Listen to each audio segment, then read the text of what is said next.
Date क्या आज?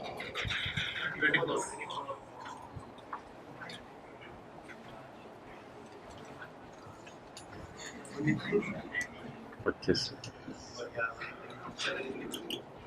इंशाल्लाह सीए जल्दी कर लो ना थोड़ा, 6 साल ज़्यादा हो जाएंगे।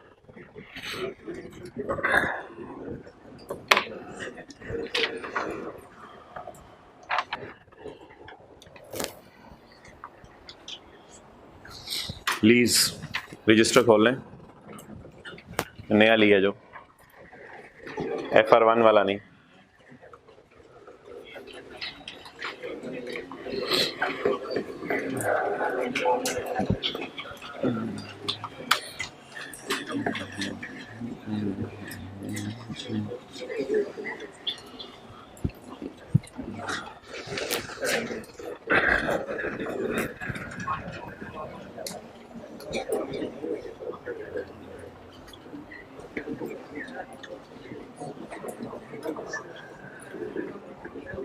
जी भाई, सब्सटेंस ओवर फॉर्म की एग्जांपल दे दें हाथ खड़ा करके। ये अकाउंटिंग के हजरात बैठे हैं, मिसाल दें सब्सटेंस ओवर फॉर्म की।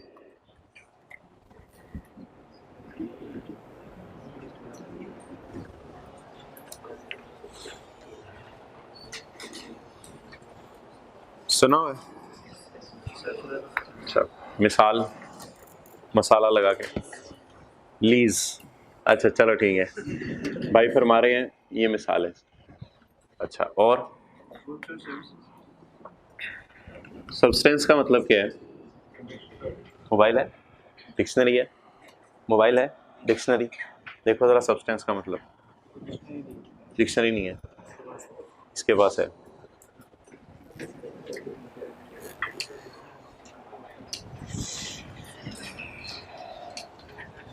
सब्सटेंस का मतलब, ये तो कैमरा खोला है, तो इंटरनेट है।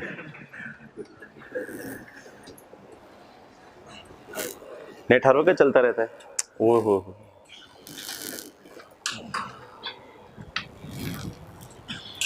भाई आप भी देख रहे हैं अपने मोबाइल में? घर छोड़ के आते हैं, गुड।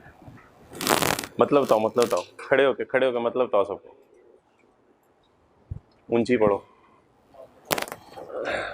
स्टेयरिंग मोड़ो ना उधर, steering. A substance is a matter which has a specific composition and specific properties. नहीं, ये अकाउंटिंग की डेफिनेशन नहीं है, बैठ जाओ।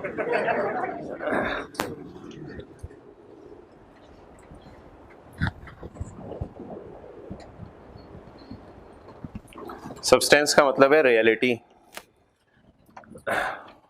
और फॉर्म का मतलब है लीगल फॉर्म।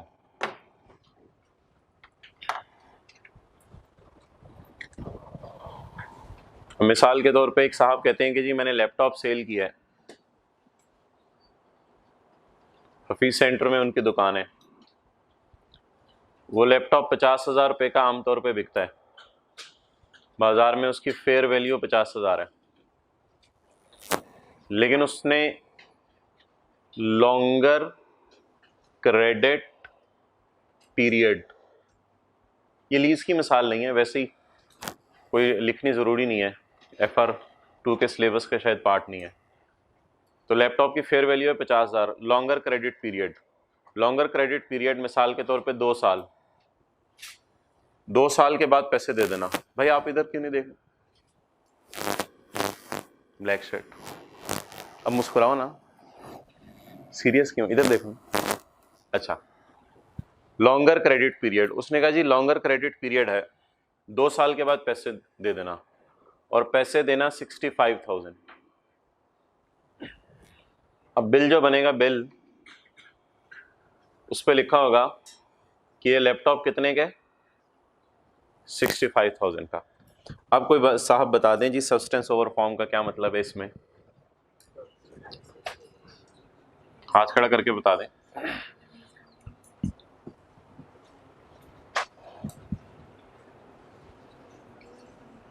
अब इस ट्रांजैक्शन में लीगल फॉर्म क्या है और रियलिटी क्या है?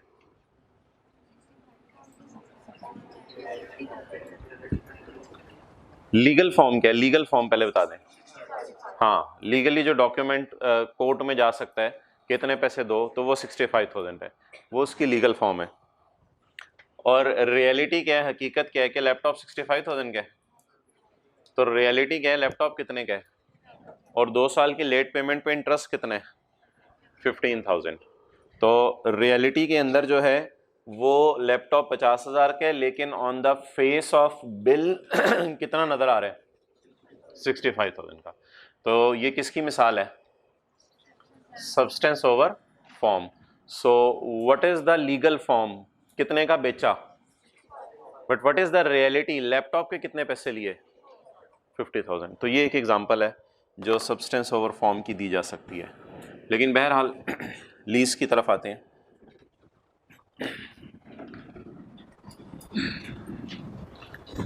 लीज के अंदर एक एग्जांपल दी जा सकती है, एक एसेट है कार, कंपनी है रॉयल फैन, रॉयल फैन ने कार परचेज की, किसके लिए, for sales manager. Sales manager को सोचा गाड़ी लेके दें, या कार है, कॉलेज राइज है, और सोचा सर आसिफ को गाड़ी लेके दें। तो रॉयल फैन ने सोचा अपने सेल्स मैनेजर को कार लेके दें। अब गाड़ी 30 लाख की आती है, तो उस कार की फेयर वैल्यू है 30 लाख, 30 लाख। बैंक से एग्री हुआ कि आपको अभी पैसे नहीं देंगे, बैंक से एग्री हुआ कि आपको पैसे देंगे इंस्टॉलमेंट्स में, और 5 इंस्टॉलमेंट्स में आपको पैसे दे देंगे, 5 इंस्टॉलमेंट्स में आपको पैसे दे देंगे, और ये एनुअल होंगी, हर साल पैसे देंगे, और ये एरियर होंगी। क्या मतलब, साल के एंड पे पैसे देंगे, एनुअल एरियर। और 5 इंस्टॉलमेंट्स जो है वो आपने पे करनी है। इंस्टॉलमेंट है रुपीज 8 लाख पर एनम, हर साल। अब आप मुझे बता दें टोटल लीज पेमेंट्स हम बैंक को कितनी करेंगे, total lease payments rupees 8 lakh into 5 installments is equal to rupees 40 lakh. अब बता दें कि टोटल 5 सालों में बैंक को पैसे कितने देने हैं, 40 लाख।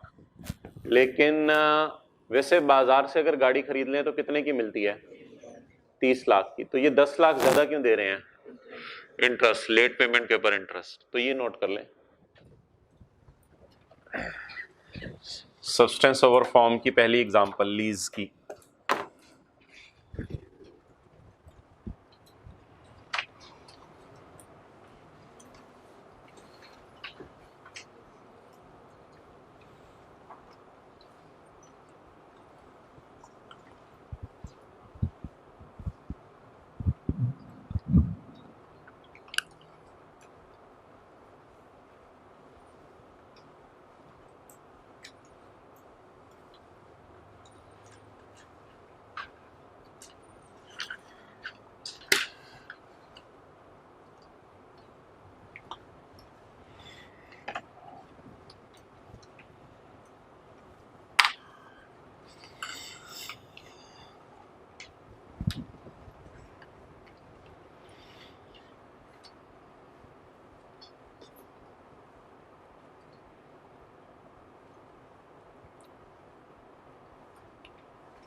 कितने वाली चीज के कितने पैसे दे रहे हैं,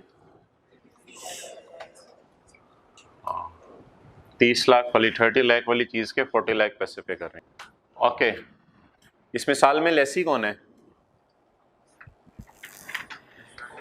सेल्स मैनेजर? नहीं, कंपनी। सेल्स मैनेजर अपनी जेब से किराया पे करेगा या रॉयल फैन किराया पे करेगी? रॉयल फैन ने अपने एम्प्लॉय को गाड़ी लेके दी है जिन्होंने टैक्स पड़ा हुआ है। लेसी कौन है? Royal fan. ओके, लेसर कौन है? लीज पे देने वाला कौन है? यहां लिखा नहीं, वैसे यहां लिखा नहीं कहीं। बैंक या लीजिंग कंपनी।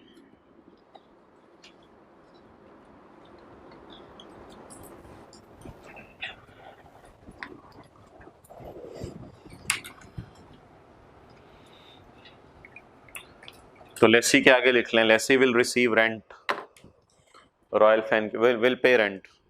रॉयल फैन के आगे lessee will pay rent, lessee किराया पे करेगा।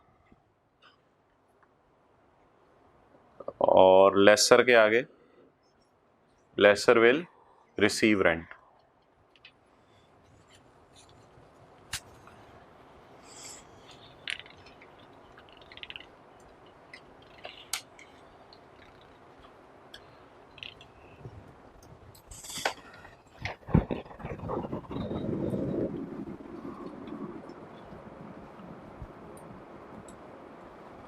अच्छा भाई, ये टोयोटा करोला खरीदने कौन जाएगा? कौन जाएगा खरीदने? रॉयल फैन खरीदने जाएगा या बैंक खरीदने जाएगा? अच्छा, इसके लीगल ओनरशिप किसके नाम होगी? क्यों?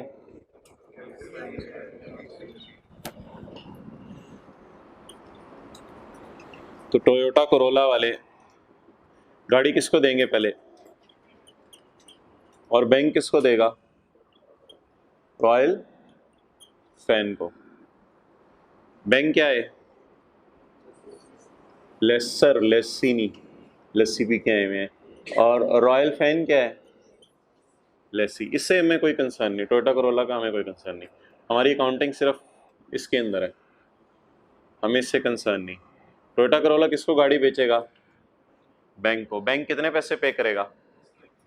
30 लाख। बैंक कितने पैसे पे करेगा? 30 लाख रुपए इसको उसी वक्त पे कर देगा, और ये गाड़ी चली जाएगी इधर।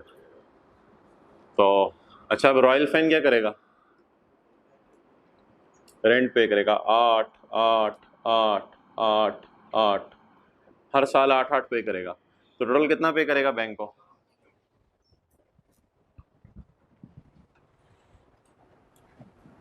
बताना पड़ता है, नोट कर लें।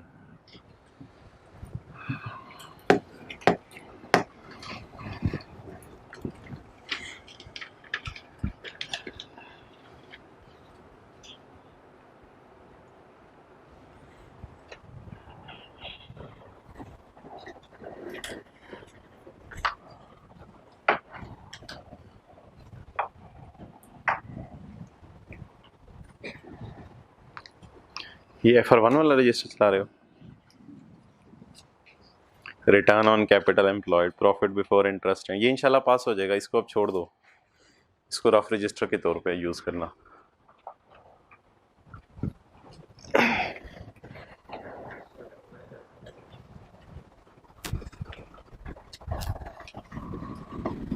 हमारी अकाउंटिंग सिर्फ इस सर्कल के अंदर है, कहते हैं IFRS 16, 16, international financial reporting standard 16।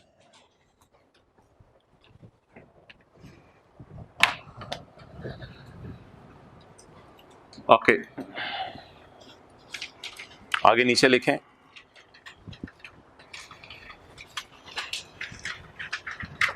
Legal ownership will be in the name of जी। गाड़ी का बिल कौन बनाएगा? कोरोला वाले। किसके नाम का? बैंक के नाम का। अच्छा, रॉयल फैन ने ये ट्रांजैक्शन की क्यों है? सेल्स मैनेजर रो रहा था मुझे गाड़ी चाहिए, तो वैसे ही 30 लाख की उसे गाड़ी लेके दे देते। पैसे नहीं थे, रॉयल फैन के पास पैसे नहीं थे, तो उसने पैसे नहीं थे तो फिर किराया आहिस्ता आहिस्ता देने को एग्री किया। तो रॉयल फैन ने ये ट्रांजैक्शन की है। अब ये डॉक्यूमेंट लीगल किसके नाम रहेंगे? बैंक के नाम। ये अगली बात है कि 5वें साल के एंड पे क्या बनेगा और लीगल ओनरशिप का क्या बनेगा, ये बाद की डिस्कशन है, फिलहाल इसके ऊपर बात नहीं करनी। तो legal ownership will be in the name of bank slash lessor, legal ownership lessor के नाम में रहेगी। अस्सलाम वालेकुम, क्या हाल है भाई? खैरियत से? माशाल्लाह, रोजाना लेट, माशाल्लाह। आज दूसरे रूम में रोजाना नियत किए लेट आने, आज सिर्फ? ठीक है, देख लें सारा इन्हें, कह रहे सिर्फ आज लेट आया हूं। ओके, अच्छा, अब ये एसेट किसकी किताबों में नजर आएगा, किसकी बैलेंस शीट में नजर आएगा? बैंक। कितने लोग कह रहे हैं बैंक की बैलेंस शीट में नजर आएगा? अच्छा जी। और कितने लोग कह रहे हैं जी ये एसेट रॉयल फैन की बैलेंस शीट में नजर आएगा? अब यहां पर देखना पड़ेगा सब्सटेंस ओवर फॉर्म, रियलिटी क्या है।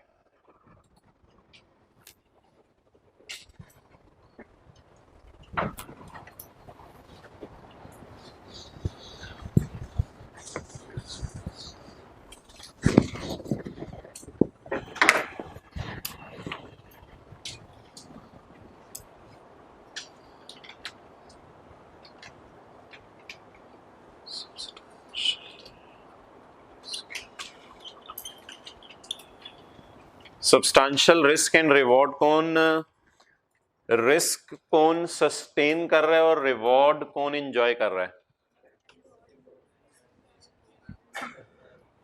गाड़ी के झूठे कौन ले रहा है? रॉयल फैन का सेल्स मैनेजर, रॉयल फैन का सेल्स मैनेजर। तो गाड़ी से बेनिफिट कौन ले रहा है? रॉयल फैन वाले। गाड़ी से बेनिफिट कौन ले रहे हैं? रॉयल फैन वाले। सारे रिवॉर्ड्स कौन एंजॉय कर रहे हैं? अच्छा, गाड़ी पंचर हो जाए, बैंक के पास ले जाएंगे, करोला के पास ले जाएंगे, पंचर लगा दो। करोला वाला गाड़ियों बेचते हो, पंचर भी लगाया करो। अच्छा, और गाड़ी, अच्छा गाड़ी अगर चोरी हो जाए तो फिर रॉयल फैन को पैसे देने पड़ेंगे बाकी सालों का किराया, या नहीं देना पड़ेगा? देना पड़ता है। ये एग्रीमेंट में आप लोग जाके देख लीजिएगा किसी बैंक के, उन बेचारों को देना पड़ता है। तो रिस्क भी कौन बर्दाश्त कर रहा है इस वक्त? मेजर रिस्क और रॉयल फैन। बैंक को एक रिस्क है, वो रिस्क ये है कि ये पेमेंट ना करे। बैंक भी एक रिस्क बर्दाश्त करे। क्या रिस्क बर्दाश्त करे? पेमेंट ना करे। लेकिन वो जो रिस्क है कि बैंक को एक डर है कि ये पेमेंट ना करे, उस रिस्क को कवर करने के लिए बैंक ने अपने आप को सेव किया हुआ है। कैसे सेव किया हुआ है? कैसे सेव किया हुआ है? लीगल ओनरशिप अपने नाम रखी हुई है। क्या अपने नाम रखी हुई है? ये लीगल ओनरशिप उसने क्यों अपने नाम रखी हुई है? ताकि वो अगर किराया पे ना करे तो गाड़ी बैंक अपने कब्जे में वापस ले ले दोबारा। तो अगर ये किराया पे करना बंद कर देता है तो गाड़ी दोबारा किसके पास वापस चली जाएगी? बैंक के पास। और बैंक इसके ऊपर कब्जा कर लेगा और आगे किसी और लेसी को ढूंढेगा, उसको किराए पे दे देगा। इसलिए स्टैंडर्ड में ये लिखा हुआ है कि सब्सटेंशियल रिस्क एंड रिवॉर्ड किसके हैं? बोले रॉयल फैन के। उसने अपना रिस्क कवर किया हुआ है। कैसे? लीगल ओनरशिप अपने नाम रख के। रॉयल फैन के हैं सब्सटेंशियल। हत्ता कि गाड़ी अगर चोरी भी हो जाती है तो भी बैंक को परेशान होने की जरूरत नहीं। किसको परेशान होने की जरूरत है? रॉयल फैन को परेशान होने की जरूरत है। तो रॉयल फैन बाद में किराए पे करता रहेगा। और रिवॉर्ड्स तो ऑब्वियसली कौन एंजॉय कर रहा है? Royal fan. इसलिए अब ट्रांजैक्शन की लीगल फॉर्म क्या है और रियलिटी क्या है? लीगल फॉर्म क्या है कि ये एक रेंट एग्रीमेंट की तरह हमें चीज लग रही है, हम किराया दे रहे हैं। कितने साल तक? 5 साल तक। लीगल फॉर्म ये लग रही है कि किराया दे रहे हैं। किराया कौन दे रहा है? किसको? लेकिन किराया इतना ज्यादा दे रहा है कि गाड़ी की प्राइस से भी ऊपर के पैसे दे रहा है। तो स्टैंडर्ड ने कहा अगर आप सोचो तो ये किराए का एग्रीमेंट नहीं है, ये हम किस्तों में गाड़ी खरीद रहे हैं। और 5वें साल के एंड पे आमतौर पे ऐसा होता है बैंक ओनरशिप डॉक्यूमेंट्स हमें ट्रांसफर कर देते हैं। उसके बाद ये गाड़ी हमारी है, इस्तेमाल भी करेंगे और किराया भी पे नहीं करेंगे। और रियलिटी क्या है? रियलिटी ये है कि royal fan is enjoying risk enjoy होते हैं, अजीब लोग हैं, is enjoying rewards and sustain क्या कर रहे हैं? सस्टेनिंग रिस्क्स बर्दाश्त कर रहा है और रिवॉर्ड्स क्या कर रहा है? एंजॉय कर रहा है। तो कंक्लूजन क्या निकलेगा? रियलिटी ऊपर आ जाएगी ओवर लीगल फॉर्म, हकीकत ऊपर आ जाएगी लीगल फॉर्म के। तो अब हकीकत में ये ऐसा टफ किसकी किताबों में नजर आना चाहिए? Royal fan will show car in its balance sheet. Royal fan इस गाड़ी को अपनी बैलेंस शीट में शो करेगा। बैंक तो एक मिडल मैन सा बना ना, गाड़ी को खरीद के आगे डिलीवर कर दी उसको।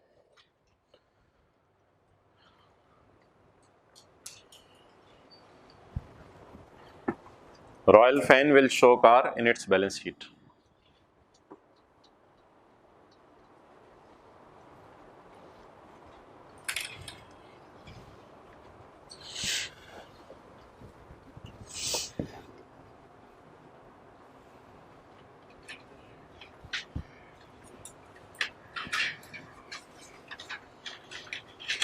Okay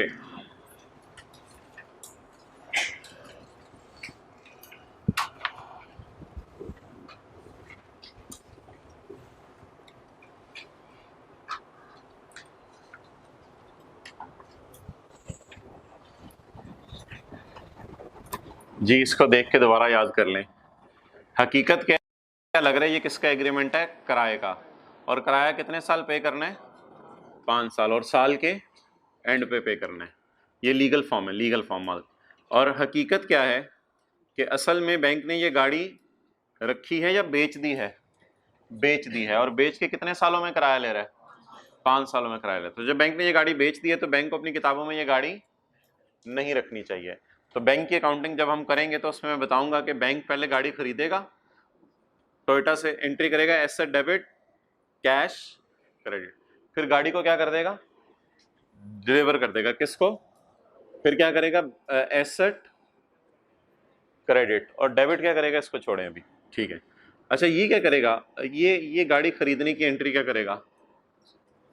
asset debit. क्रेडिट को भी छोड़ दें। क्रेडिट क्या करे? उधार पे पेमेंट कर दी है या फौरन पेमेंट कर दिया है? उधार पे है। तो एसेट डेबिट लायबिलिटी क्रेडिट या asset debit cash credit? Liability credit. इस लायबिलिटी को कितने सालों में पे करना है? 5 सालों में पे करना है। इस लायबिलिटी को कितने सालों में पे करना है? 5 सालों में पे करना है। अच्छा जी, लीज कमेंस्ड ऑन, ये इधर ही लिख लें, car obtained on lease on 1 जनवरी 2018। 1 जनवरी 2018 को हमने गाड़ी लीज पे ली है।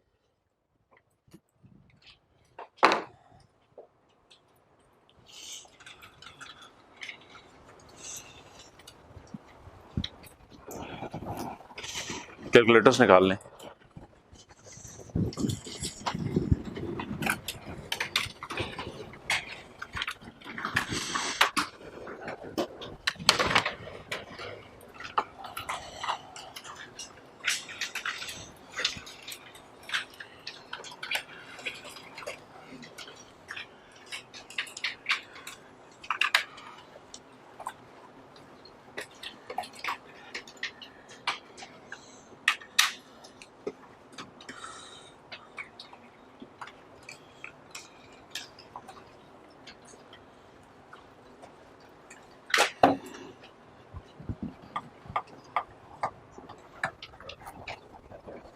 Okay,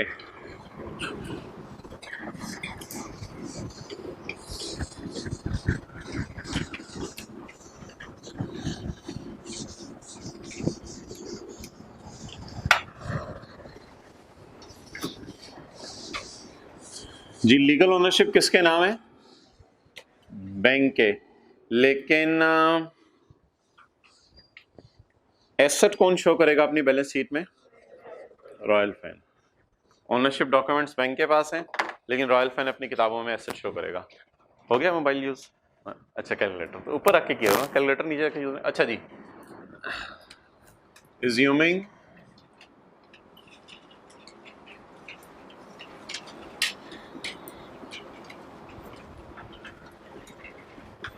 discount rate is say 17%, 14%. Discount rate, interest rate is 14%. अच्छा, इंटरेस्ट रेट या डिस्काउंट रेट अज्यूम कर लेते हैं 14% है। टाइमलाइन पे प्लॉट कर लेते हैं।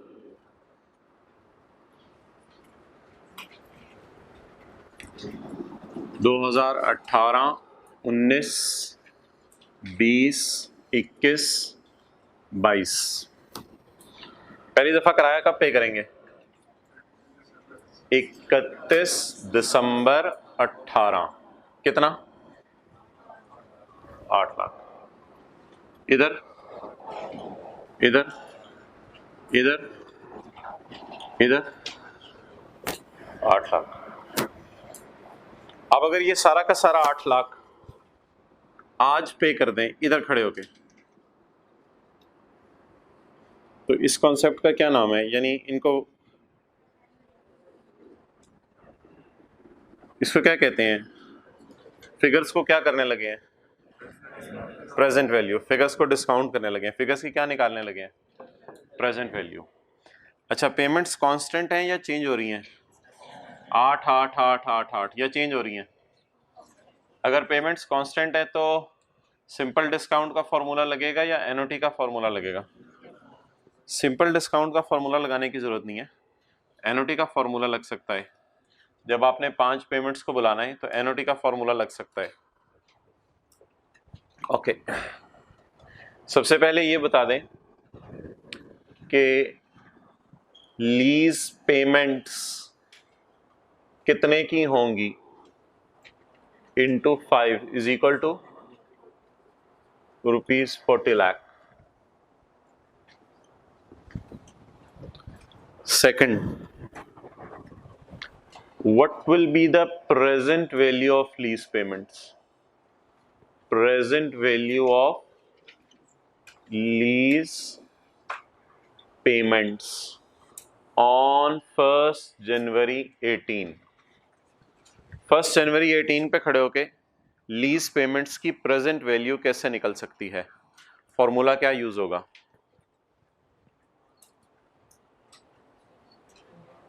बोले बोले बोले 8 लाख, बोले बोले बोले 8 lakh into 1 minus 1 plus I raise to power minus N divided by. Formula सही है गलत है? जी जौहर भाई, फॉर्मूला सही है गलत है? जी भाई, फॉर्मूला सही है गलत है? ये फॉर्मूला पढ़ा हुआ है, डिफरेंट तरीके से पढ़ा हुआ है, यही पढ़ा हुआ है। 1 माइनस बोले बोले 1 plus I raise to power divided by i. अच्छा, अब ये बता दें आई क्या है इधर? इंटरेस्ट रेट कितने %? माशाल्लाह, रोजाना लेट आया करेंगे। चलो आए आगे बैठे, ये रेड बैग उठाएं।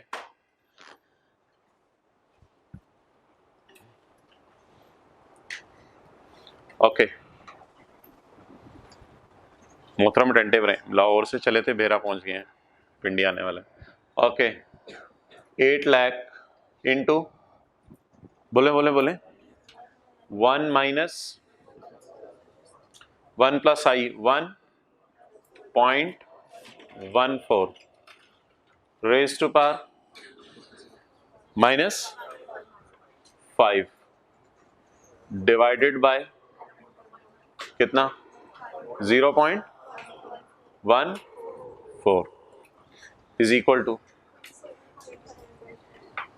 सारे लोग करें, 27.46 27.46।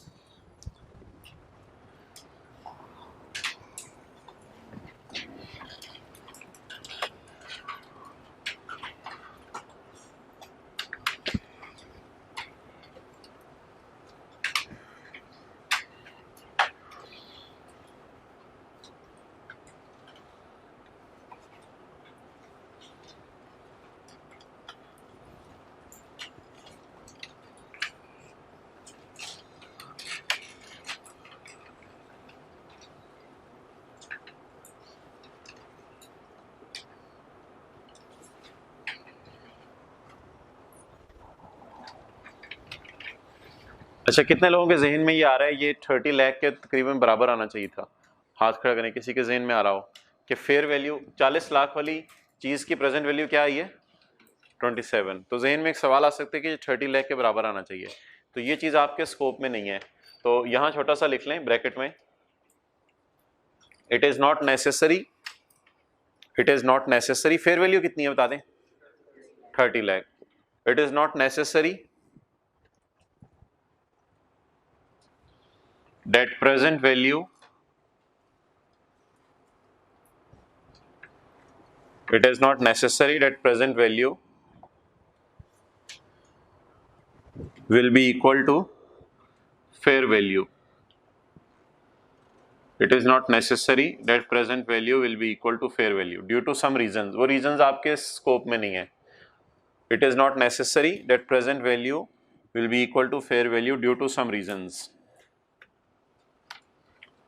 We will ignore fair value. We will ignore fair value in case of, we will ignore fair value in case of question of lessee. Lessee के क्वेश्चन में फेयर वैल्यू इग्नोर करते हैं। Laser के question में क्यों important है इस पर फिर आने वाले दिनों में बात करेंगे। लेसी के क्वेश्चन में फेयर वैल्यू इग्नोर करनी है।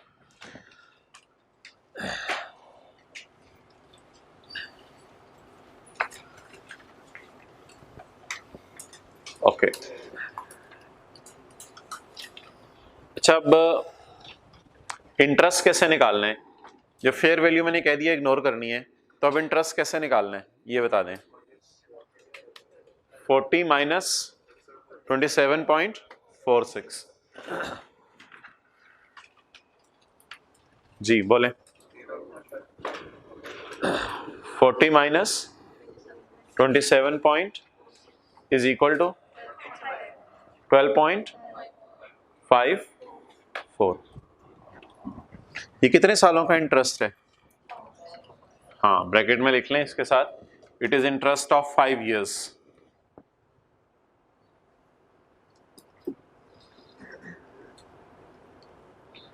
ये 5 सालों का इंटरेस्ट है।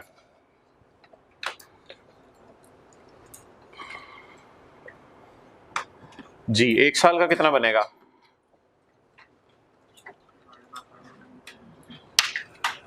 एक साल का इंटरेस्ट कितना बनेगा? 5 से डिवाइड करके नहीं निकालना, ये तरीका गलत है। इसका एक टेबल हम बनाएंगे आज या कल, उस टेबल के अंदर हम फिगर्स प्लॉट करेंगे, क्योंकि थोड़ा थोड़ा प्रिंसिपल पे हो रहा होगा। तो जब थोड़ा थोड़ा प्रिंसिपल पे हो रहा होगा तो फिर इंटरेस्ट कम होता चला जाएगा। तो ये बात याद रखिएगा, शुरू वाले सालों में हम ज़्यादा इंटरेस्ट देंगे और फिर थोड़े से पैसे जब पे हो जाएंगे तो फिर हम कम इंटरेस्ट देंगे, और सबसे कम इंटरेस्ट आखिरी साल में दिया जाएगा। सबसे कम इंटरेस्ट आखिरी साल में दिया जाएगा। तो टेबल बनाएंगे हम जिसके अंदर शुरू वाले सालों में ज़्यादा इंटरेस्ट आ रहा होगा और आने वाले सालों में कम इंटरेस्ट। शुरू वाले सालों में ज़्यादा और आने वाले सालों में कम क्यों आ रहा होगा? हाँ, तो आप ये नहीं कह सकते कि मैं 12 को डिवाइड करूं 5 से। क्या जवाब आ रहा था? हाँ, 2.5। तो 2.5 एक साल का इंटरेस्ट क्यों नहीं है? क्योंकि साथ साथ प्रिंसिपल क्या हो रहा है। तो जब प्रिंसिपल पे हो रहा है साथ साथ, तो इसका मतलब है इंटरेस्ट साथ साथ कम होता जाएगा। जैसे जैसे प्रिंसिपल पे करते रहेंगे वैसे वैसे इंटरेस्ट कम होता जाएगा। ठीक है, तो इसके इस 12.54 को स्प्लिट करने के लिए हम क्या किया करेंगे, उसके लिए लिखें, for calculating interest per annum we will prepare, for calculating interest per annum we will prepare an amortization schedule।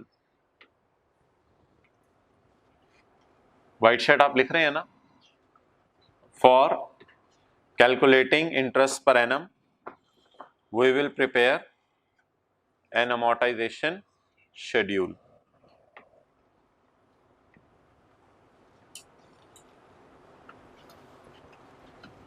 हम एक amortization schedule बनाएंगे। splitting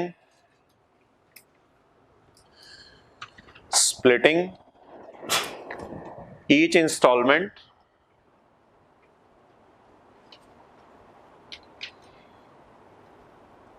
जी बताएं, ईच इंस्टॉलमेंट को किस में स्प्लिट करेंगे? Principal and interest. Splitting each installment in principal and interest. हर installment को प्रिंसिपल और इंटरेस्ट में स्प्लिट करेंगे।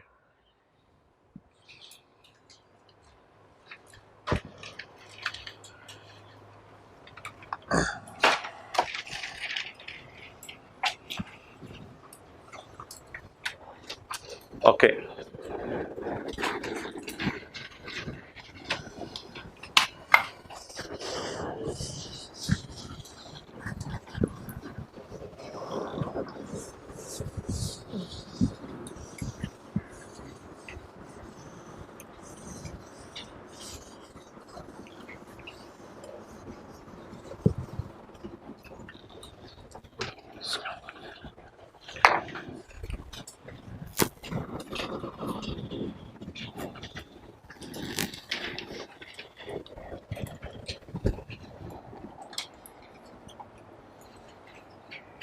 अच्छा, एक क्वेश्चन ये है कि जी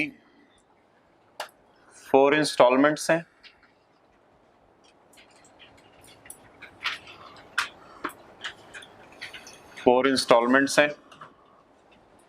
और एनुअल है,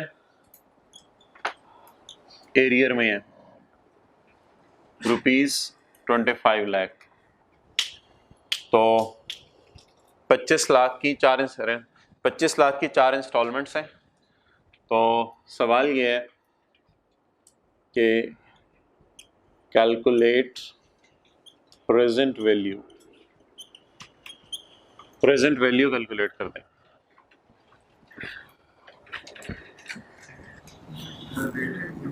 रेट लिख लें जी, रेट,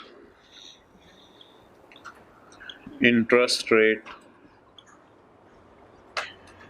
10%।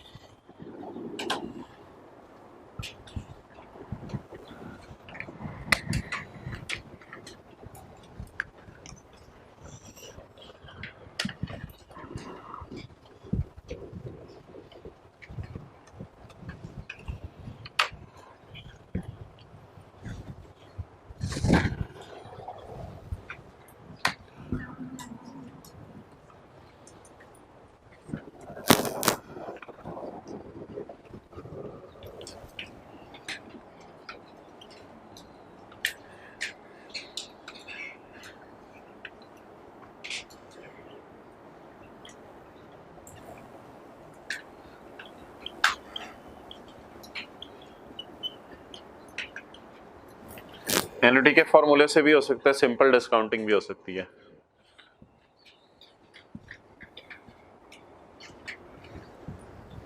कितने इंस्टॉलमेंट्स हैं? Year 1, year 2, year 3, year 4। साल के एंड पे कितनी इंस्टॉलमेंट है पहली? 25, 25, 25, 25। अब एनुटी का फॉर्मूला क्या है, वो अप्लाई किया अभी। 25 into 1 minus 1 plus i divided by i. ये कैलकुलेटर पे साथ साथ कैलकुलेट करना है। 1 minus 1.10 raise to power minus 4 divided by 0.1 is equal to 79.25। It is present value. Okay, lease payments बता दें कितनी है? Amount total 100। लीज पेमेंट्स कितनी है? 100। और प्रेजेंट वैल्यू 79। अब 100 और 79 का डिफरेंस 21 जितना भी आया, what is this? Interest. Okay ji भाई, आगे आए इधर।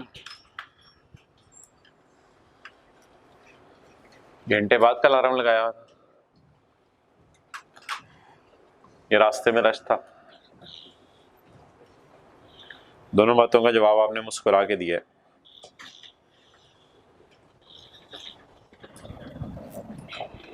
अच्छा, एक सिंपल डिस्काउंटिंग भी है, वो सीखनी ज़रूर है। कभी अगर पेमेंट्स डिफरेंट हो तो वो लगानी पड़ सकती है। 25, 20, 15, 10, अगर इस तरह पेमेंट्स हो तो फिर एनओटी का फॉर्मूला नहीं लगेगा, फिर हमें सिंपल डिस्काउंट का लगाना पड़ेगा। इसलिए इसी पे सिंपल डिस्काउंट भी लगा के चेक कर लेते हैं। उसी तरह बुलाना कहाँ है हमने, पहले साल के पहले दिन, चारों को बुलाना कहाँ है, पहले साल के पहले दिन। सबको अलग अलग आवाज़ देंगे। 25 इधर आओ, इधर आ जाएगा 25, 25, 25 वो आखिरी वो इधर आ जाएगा। तो चारों को अलग अलग बुलाना है। तो सिंपल डिस्काउंटिंग से भी हो सकता है प्रेजेंट वैल्यू 25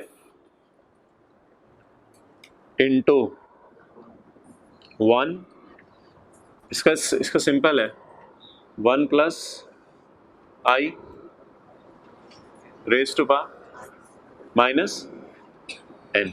सिंपल डिस्काउंटिंग का क्या फॉर्मूला है, 1 plus I raise to power minus N. तो 25 इंटू 1.1 रेज टू पावर -1। ये कौन सा वाला 25 हमने यूज किया है, पहले वाला। इसको कितने साल पे वापस बुलाया है, 1 साल पे, इसलिए यहाँ क्या लिखा है 1। अब अगर इसे 2 साल पे वापस बुलाना है, ये वाला 25 इधर चला गया। अब इसको उठाएं, 2-3 बंदे आए, हिम्मत करें। किसको उठाना है, इस 25 को। इस 25 को उठा के आप इधर लिखें 25 इंटू 1.1। ओके जी, बोले यहाँ बुलाना है ना, तो कितने साल हैं दरमियान में, 2 साल। -2 प्लस 25, कौन सा वाला, ये वाला। बोर हो रहे हैं ना, अभी आगे शुरू हो जाएगा सही काम। अच्छा जी 25, ये ओ 300, ये कितना अर्सा है। प्रेजेंट वैल्यू हमेशा पहले साल के पहले दिन, प्रेजेंट वैल्यू हमेशा निकालनी है पहले साल के पहले दिन। हम इसको ऐसे भी लिख सकते हैं, प्रेजेंट वैल्यू ऑन, हमें साल तो पता नहीं, ऑन यकम January year 1। Present value year 1 के यकम जनवरी को निकालनी होती है। अब इस 25 और यकम जनवरी ईयर 1 में कितने साल हैं, अगर एडवांस का सवाल होगा वो फिर कल करेंगे, अभी एरियर की बात हो रही है। इस 25 को कितने साल पे वापस बुलाना है, 3 साल पे। 25 into 1.1 raise to power plus 25 into 1.1, ये कौन सा वाला 25, आखिरी वाला, यकम जनवरी ईयर 1 और 31/12 ईयर 4, इनमें कितने साल का गैप है, 4 साल का। डरते डरते कैलकुलेटर पे इज इक्वल टू का बटन दबाएं, 79.25। जी कौन सा वाला तरीका लगाएंगे, अगर सेम हुई तो एनओटी वाला, और अगर सेम ना हुई तो फिर सिंपल वाला। तो लिख लें सिंपल डिस्काउंटिंग के आगे, this formula will be used if installments are not same, are not constant. This formula will be used if installments are not constant.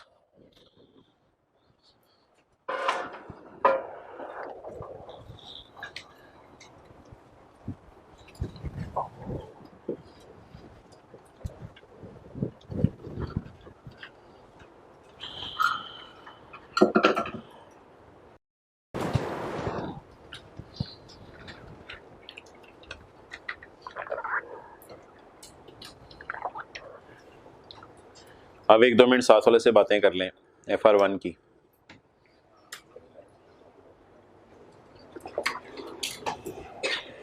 Final account का सवाल आया था, कैश फ्लो का, कैश फ्लो का।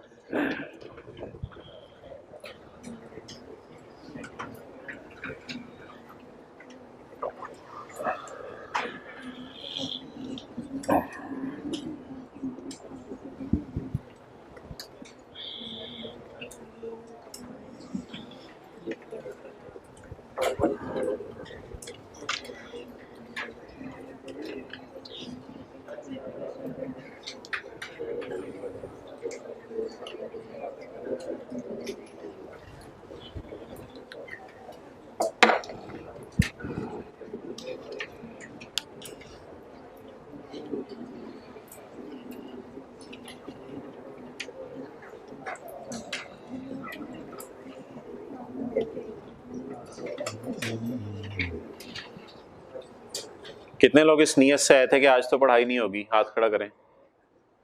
1 2, ठीक है, ये लोग जा सकते हैं फिर। अच्छा, अब इसी सवाल को सॉल्व करते हैं। लिखें क्वेश्चन नंबर 2, इसको 1 कर दें।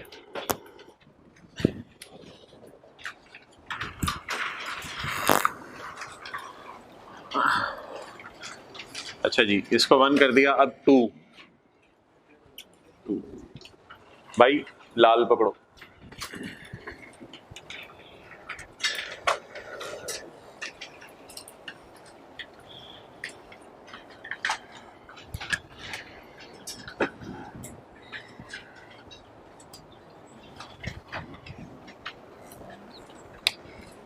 सवाल दोबारा नोट कर लें या ये लिख लें, all data same but now the payments are in. नींद क्यों आ रही है? हद होगी, 14-15 दिन दिए हैं, बल्कि एक दिन और 15 दिन दिए नींदें पूरी करने के लिए, और अभी भी नींद आ रही है। ओके,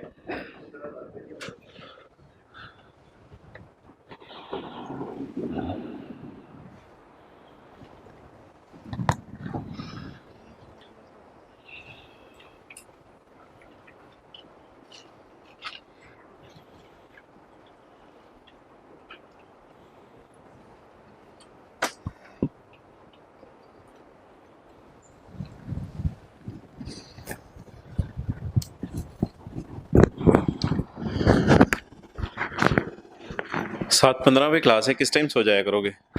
5:20 पे फजर हो रही होगी करीबी मस्जिद में, 5 बजे उठना होगा। सोया किस टाइम करोगे? 11 बजे। हाँ, 6 घंटे, ठीक है। कितने बजे सोया करोगे? 11:30। 3:30 बजे सोया करो। 11:30। 11:30 बजे। अच्छा, 5:30। सर 12 बजे। 12:30 बजे। सर आते के साथ ही, राइस से आते के साथ ही सो जाओ। अच्छा, यानी जोहर से असर, ठीक है। और उसके बाद रात को? रात को सर 11 सोया करोगे कितने बजे? के बजे। 11 बजे। हाँ। 11 से 5। और दोपहर को कितनी देर सोया करोगे? 3 से 5। 8 घंटे लुट मची हुई है। खुदा का खौफ कर नहीं। मोहम्मद बिन कासिम ने 17 साल की उम्र में सिंध फतह कर लिया था। वो 8 घंटे सोता था, माशाल्लाह। कह रहा था सिंध फतह होना हो, मैंने 8 घंटे नींद पूरी करनी है। जाने लो भाई। 11 बजे। 11 बजे सो जाया करेंगे। 12 बजे। 12 बजे। 11 बजे। 11 बजे। सर दोपहर को सोता हूँ मैं। दोपहर को सोते हो कितनी देर? सर मतलब कॉलेज से जाके उसके बाद सो लेता हूँ और मगरिब टाइम उठता हूँ। मगरिब टाइम उठते हो? अच्छा, और रात को? सर रात को नहीं सोता। रात को नहीं सोते। ये मसला कब से है? सर सीए में आने के बाद। सीए में आने के बाद से। किस टाइम सो जाया करोगे? 11 बजे सर। 11 बजे सो जाए। 11 बजे। 11 बजे। 11 बजे सर। 11 बजे। 11 बजे। 11 बजे। ओके जी, कितने लोग लेटते हैं, नींद नहीं आती? अच्छा,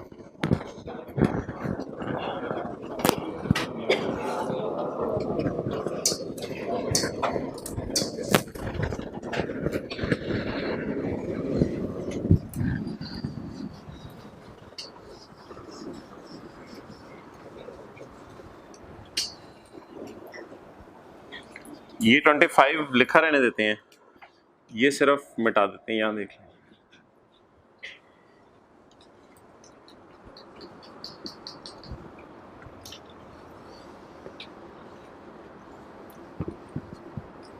चलो मिटा देते हैं।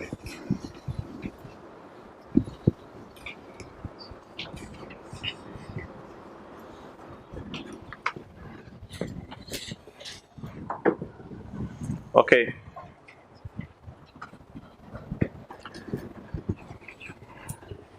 तो यहां खड़े होके हमने किसको आवाज मारी थी सबसे पहले? 25।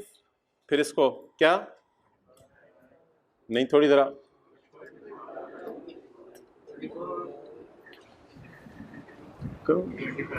25। वो ये वाला आ जाएगा। जरा इसको आवाज मारो।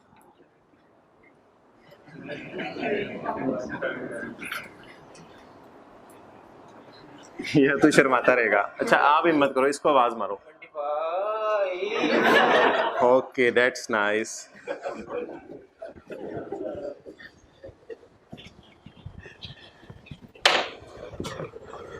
ओके,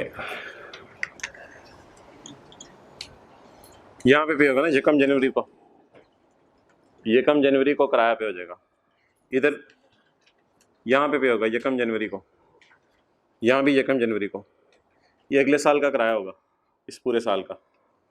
फिर यहाँ पे होगा कितना 25, फिर यहाँ कितना पे होगा 25।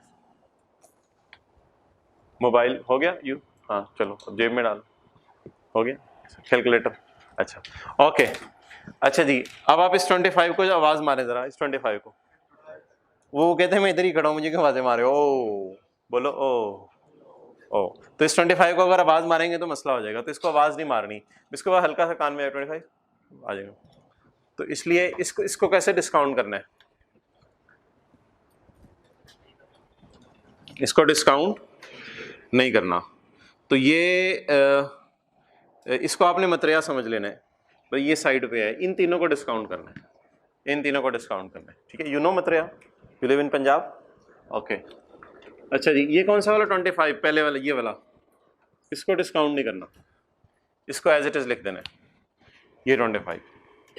पीछे कितने 25 रह गए, पीछे कितने 25 रह गए 3। अब डिस्काउंट कितनों को करना है 3 को, तो वही इसको इधर बुलाएं, इसको इधर बुलाएं, ओ उसको इधर बुलाएं, तो अब इन तीनों को बुला लेना है।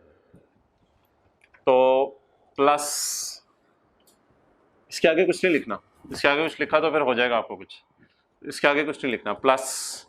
अब ये जो 3 25 बचे हैं इनको बुलाना है। अब इससे कोई फर्क नहीं पड़ता कि पहले साल के आखिरी दिन नहीं है, दूसरे साल के पहले दिन है, इसकी खैर है, दूसरे साल के पहले दिन है या पहले साल के आखिरी दिन, one and the same thing. Okay, plus 25 into 1 minus 1 plus I raise to power.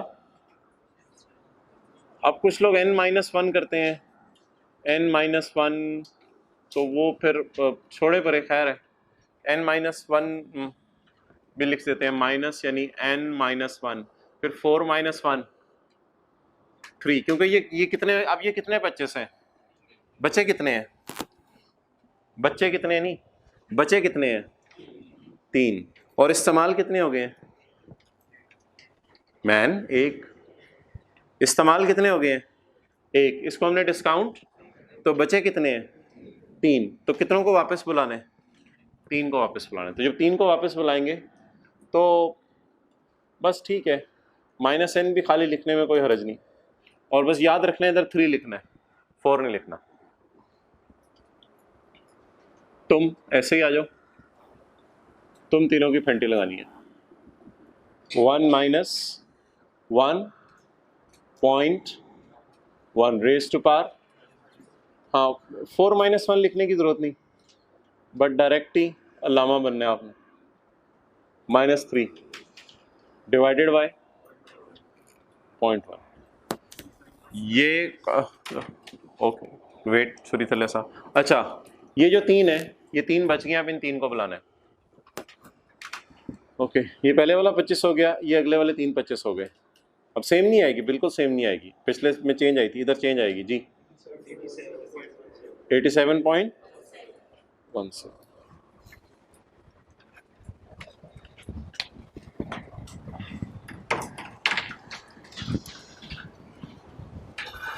लिखें in advance question first installment will not be discounted, इसको डिस्काउंट नहीं करेंगे,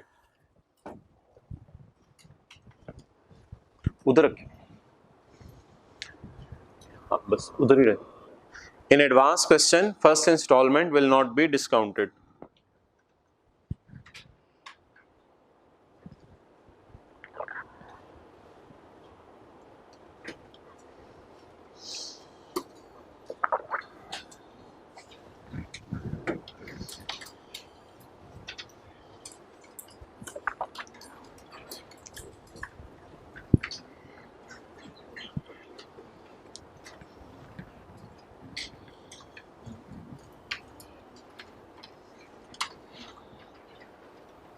ओके, सिंपल से भी कर दें,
Okay, if someone while standing here will say 25, 25 कहेगा I am already hair, तो इसलिए इस वाले 25 को आवाज नहीं मारनी।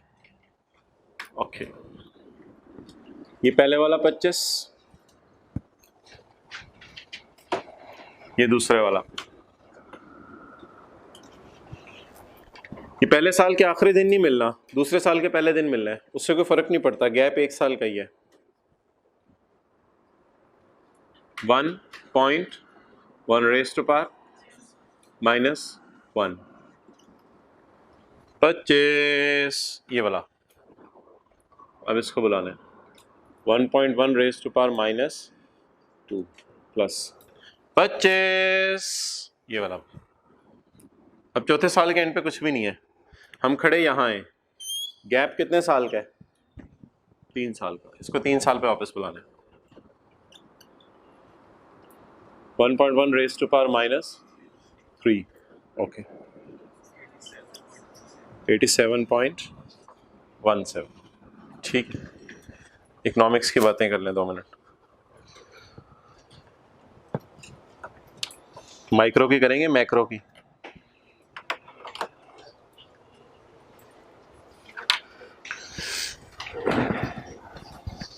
साथ वाले के चेहरे की तरफ देखें। कुछ अरसे पहले की बात है, ये इंट्रो में बैठा होता था और इसको डेबिट क्रेडिट समझाना पड़ा होता था, और आज ये माशाल्लाह बुजुर्ग हो गया है।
इसका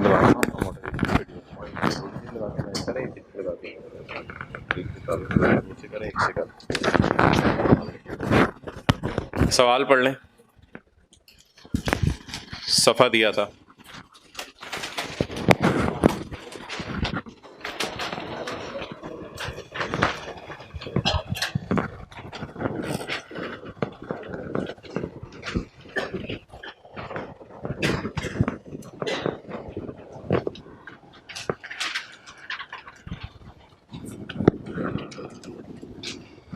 जी, किसी को पेज ना मिला हो?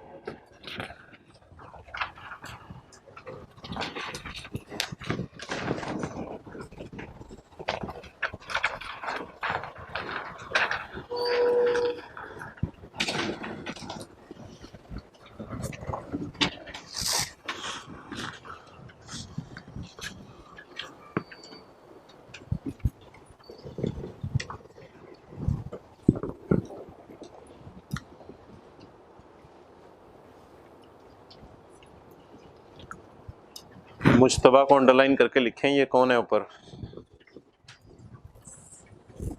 लेसिए लेसर है, बैंक को ऊपर अंडरलाइन करके लिखें।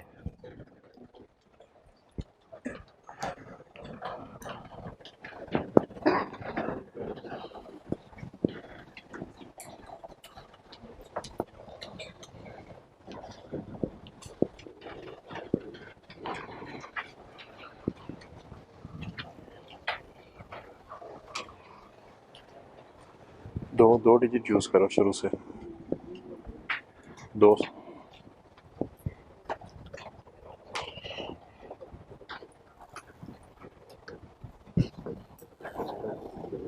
क्या? किसका? अच्छा भाई ये इसकी बंद कर दो।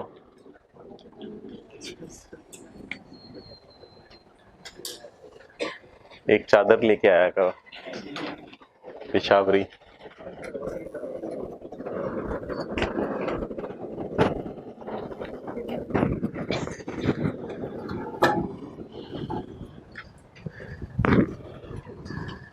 जी इस सफ़े पे लिख लें accounting in the books of Lesi. पहले लेसी की बुक्स में अकाउंटिंग पढ़ेंगे, फिर लेसर की बुक्स में।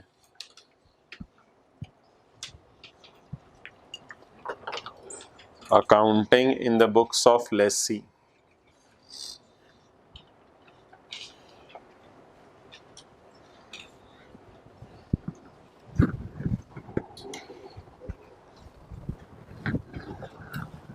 Okay, let's start.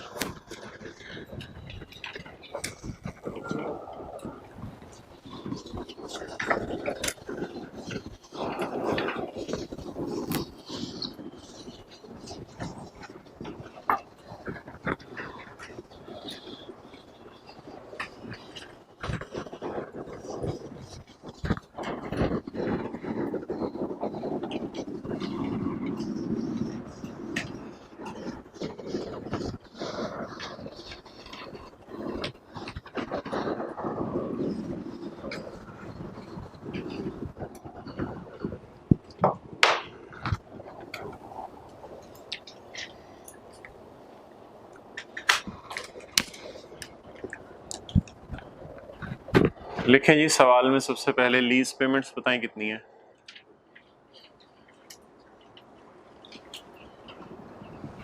Lease payments की टोटल फिगर सबसे पहले हमने बताया करनी है। इसकी हम एब्रीविएशन लीज पेमेंट्स पे लिख लिया करेंगे। ₹20 into is equal to ₹80 million.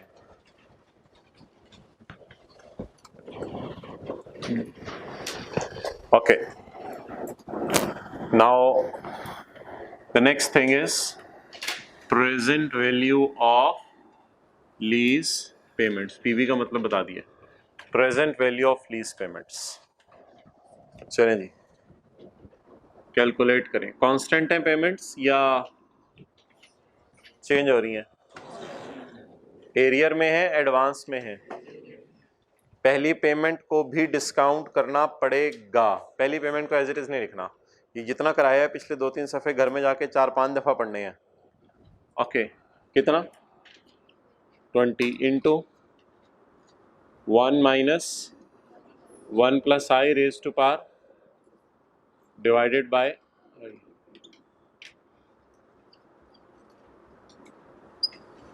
1 minus 1.1 raise to power -4 divided by 0.1 is equal to point के बाद 2 डिजिट बस, ज़्यादा नहीं यूज़ करने। 60.39 ठीक है। 39 को 40 लिख सकते हैं, 39 भी लिखने में कोई हर्ज नहीं। 63.40 लेकिन अब जो मैंने लिखे वही अपने उस पर लिखना है, आपने रजिस्टर पे काट के लिखना है 63.40। Okay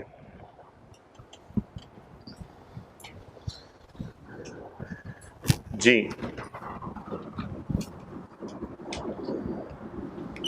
interest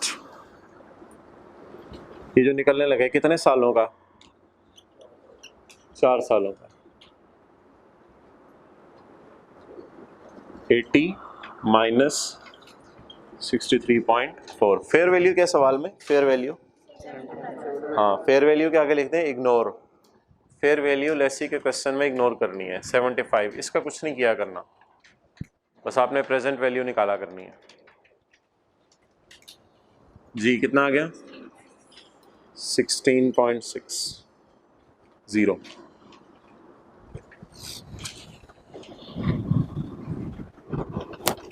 okay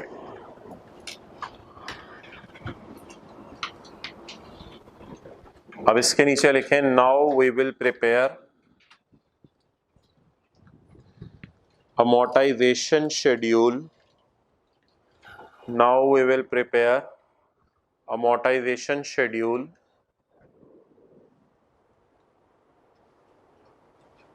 for splitting up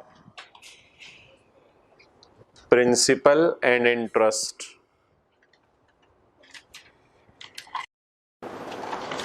For splitting up principal and interest in each installment. हर इंस्टॉलमेंट में प्रिंसिपल और इंटरेस्ट छुपा होगा, उसको स्प्लिट करने के लिए अमोर्टाइजेशन शेड्यूल बनाएंगे.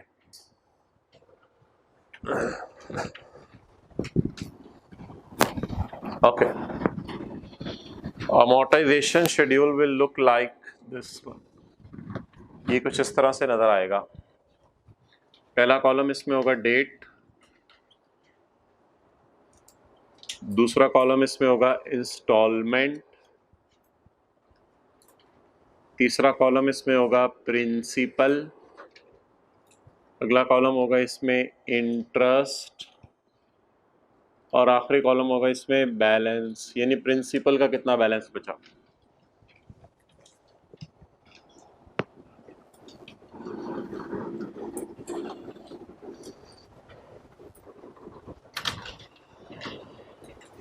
उधर ही रखें.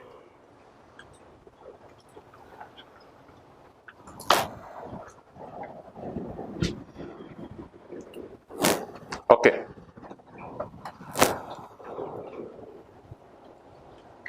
लीज किस दिन शुरू हुई है? 1/1/2010. अच्छा मुझे बता दे प्रिंसिपल टोटल कितने? टोटल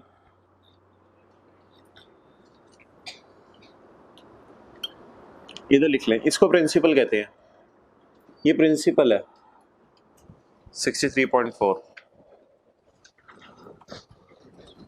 उधर ही जाके टेबल में ये प्रिंसिपल है 63.4.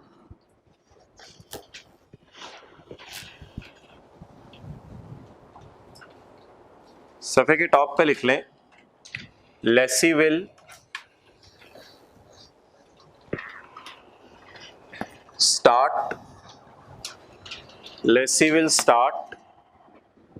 amortization schedule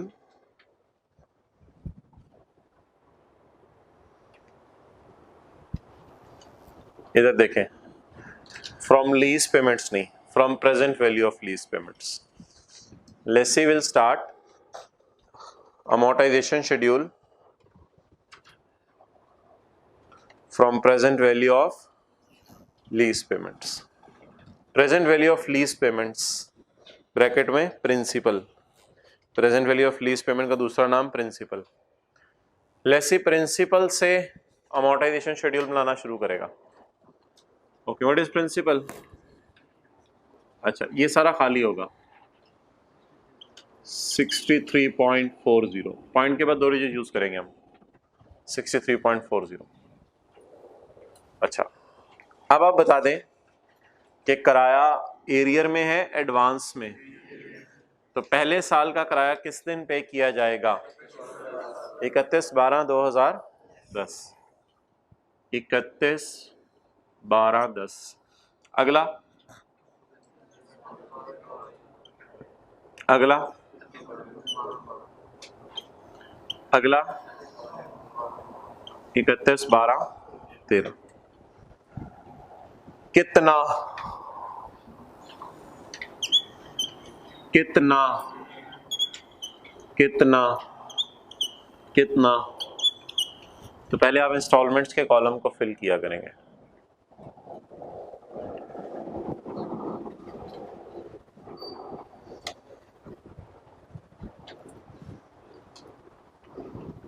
This is what you are supposed to write first. Installments के कॉलम को पहले फिल किया करेंगे.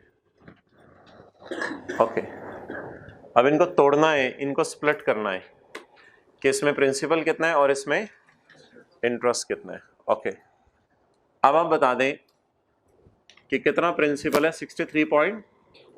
इस पे क्या पे करना है? पहले साल के आखिरी दिन. अच्छा, अब बता दें कितने साल का इंटरेस्ट कैलकुलेट करें? 1 साल का। कितने साल का कैलकुलेट करें? 1 साल का। अच्छा, किस पर? प्रिंसिपल पर। कितना? 63.4। तो 63.40 इंटू 10%, 6.34। ये किस साल का इंटरेस्ट हो गया? 2010 का। अब जब हम 20 पे करने गए तो 20 में हमने 6.34 किस मद में पे किया? इंटरेस्ट की मद में। तो फिर बाकी किस मद में होगा? प्रिंसिपल। तो कैलकुलेटर हाथों में रखें, साथ साथ नोट करें। 63.4 पे रेट लगाना है, 6.34 आ जाएगा। अब 20 में से 6.34 जरा माइनस करें, 13.66। ओके, अब बता दें कितना प्रिंसिपल पे करना था, लेकिन उसमें से कितना पे किया? कितना प्रिंसिपल फिर कभी पे कर देंगे? 49.74। This minus this.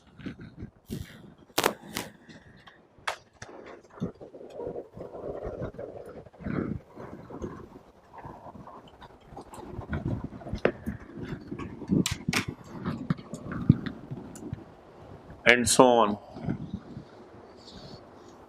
जी, सबसे पहले क्या करना है? इंस्टॉलमेंट्स का कॉलम अपडेट करना है। इसके बाद इंटरेस्ट हमेशा किस पे निकालना है? प्रिंसिपल पे, प्रेजेंट वैल्यू पे। जी, 6.34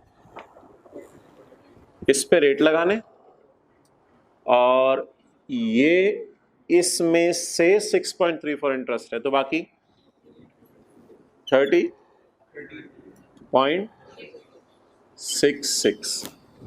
कितना प्रिंसिपल पे करना था? कितना कर दिया? कितना नहीं किया? 49 ये घर में इस तरह बोल रहे हैं आपके 49.74। जी, इसके ऊपर लगाएं 10%। अच्छा, अब आ रहा होगा 4.974, लेकिन हमने क्या सोचा है कि कितने डिजिट्स तक यूज करेंगे? 2। तो अगर 2 डिजिट्स तक यूज करेंगे तो आपको पता है इधर 4 हो, 3 हो, 2 हो, 1 हो, इसको उड़ा दें। 4 उड़, ओ जा रहा है 4 उड़ा तो 7 पे कोई फर्क पड़ेगा? और अगर 4 की जगह 6 होता तो फिर अब हम पॉइंट के बाद कैलकुलेटर पे क्या जवाब आ रहा है? 4.974। लेकिन हमने क्या सोच लिया, पॉइंट के बाद कितने डिजिट तक रखना है? 2 डिजिट तक। अपने आप को मसले में नहीं डालना, पॉइंट्स के बाद पता नहीं फिर कितने डिजिट आ जाएंगे।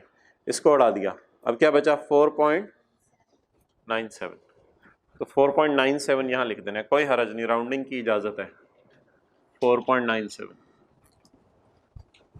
ओके, ये इंटरेस्ट कम क्यों हो गया? 4.97 पिछले साल का 6 था, इस साल का कम हो गया है। प्रिंसिपल कम हो गया, प्रिंसिपल कम हो गया। अच्छा, कितना बैंक को किराया दे के आए? ये किराया नहीं है, इसमें ये पैसे गाड़ी की मद में है, ये पैसे लेट पेमेंट की मद में है। कुछ लोगों ने ऊपर नहीं देखा, ये किराया नहीं है, ये पैसे गाड़ी की मद में पे कर रहे हैं, ये लेट पेमेंट की मद में पे कर रहे हैं। जी 15 पॉइंट। अच्छा, अब कैलकुलेटर पे ना दोबारा ऑन का बटन दबाना है, और कैलकुलेटर को पॉइंट के बाद 2 डिजिट पे सेट भी किया जा सकता है। इन हजरात को करना आता है, नहीं तो साथ वाले से सेटिंग मेटिंग करवा लीजिएगा। 20 माइनस 4.97, 15.03। ओके, आप क्या बोल रहे थे? 15.03। ओके, अच्छा जी, कितना प्रिंसिपल पे करना था? कितना कर दिया? कितना फिर कभी कर देंगे? 34 पॉइंट। लगता है आप लोग कराची पहुंचे हुए हैं। कितने लोग पहुंचे हुए हैं कराची? वो हाथ खड़ा करें, बाकी मेरे साथ चलें। 34.71।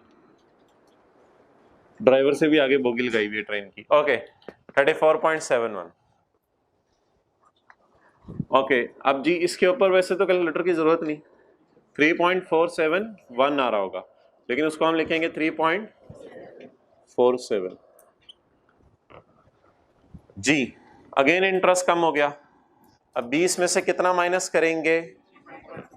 55 पे क्लास खत्म होनी है ना? हाँ, कोशिश करते हैं 56 से खत्म हो जाए। अच्छा, 16.53 कितना प्रिंसिपल पे करना था, कितना कर दिया, कितना कर देंगे? 18.18 ओके। 18.18 पे लगाएंगे तो आएगा 1.818 ये आएगा ना। इसको अगर राउंड करेंगे 8 उड़, 8 ने कहा मैं उड़ा, तो 1 के साथ क्या होगा? 8 के उड़ने की वजह से 2 हो जाएगा। Okay, 1.82 okay. अच्छा जी, 20 में से माइनस करें 1.82, 18.18 18.18 में से माइनस करें 18.18। कैलकुलेटर के बगैर आज कोशिश करें। कितना? ओ, कितना आया करेगा? किस साल आया करेगा? ओ, आखिरी साल। ठीक है, जाएं।